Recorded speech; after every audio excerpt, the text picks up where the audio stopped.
Welcome back. House Democrats unveiled a sweeping package of changes designed to strengthen Congress's ability to check the executive branch and prevent abuses of power, especially by the president.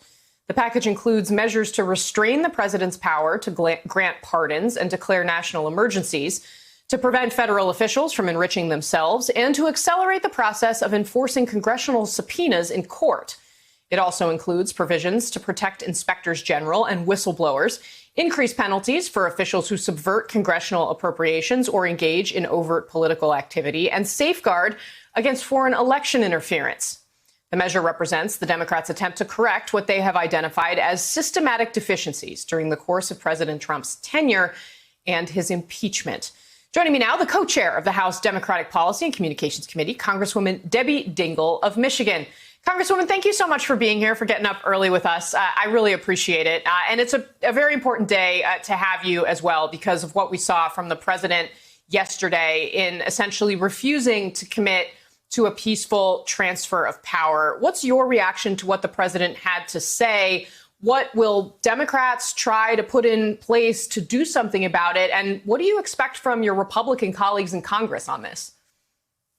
So good morning, Casey. It's good to be with you. And as you know, this is my hour. I'm one of the people that's in the office by 5:30 in the morning. So I'm the only person you don't have to ask to get up to do you. I am. Well, then I'm sure we'll see you a lot. Good. I am just extremely disturbed by what the president said yesterday. When you have a president of the United States who is refusing to commit to a peaceful transfer of power, when you're hearing the reports that have been reported in the last few days, but more publicly, about Republicans targeting state legislators that are controlled by Republicans, not following what the actual outcome of the election is. You know, I try to be very careful. I'm someone who traditionally tries to keep people together. But when you are threatening the very fundamental roots of our democracy, which is what we are watching right now, it is a time to be concerned. You are hearing more and more people talk about how are we going to protect our democracy? What is going to happen election day? And I'm very worried because this is a democracy. We do not have a tyranny. So, Congresswoman, this is all happening, of course, as we've been grappling with what happened yesterday with Breonna Taylor, where the police officer who fired the shot that killed her was not charged. No one, in fact, was charged for her death. That's led to protests. And we saw some violence in Louisville last night with 2 police officers killed. That's already generating another round of back and forth about violence in the streets between Vice President Joe Biden and Donald Trump. It's all a very volatile backdrop for this question about a peaceful transfer of power. First of all, what was your response to what happened in the Breonna Taylor situation? And what would you say to those people who are out there protesting so close to Election Day?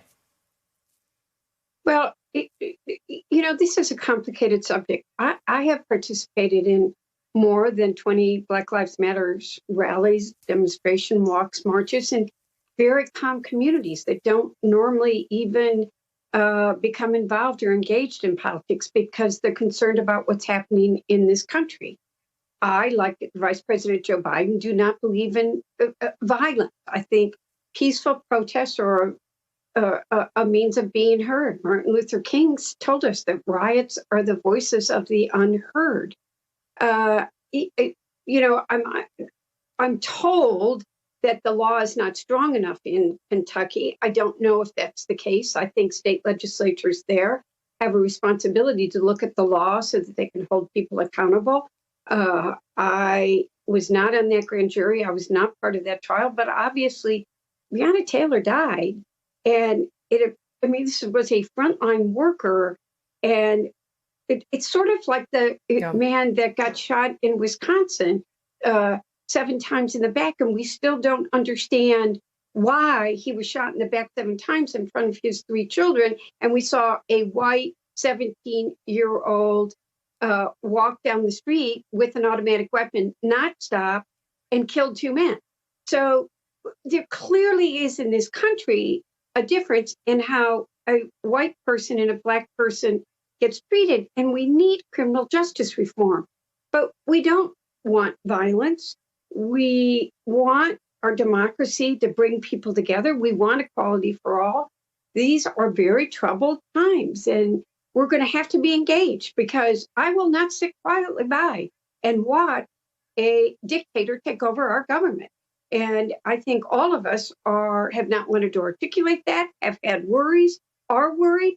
But the fact that a sitting president of the United States would not commit to a peaceful transfer of government means every elected official has responsibility to protect our government, and we cannot sit by quietly or silently.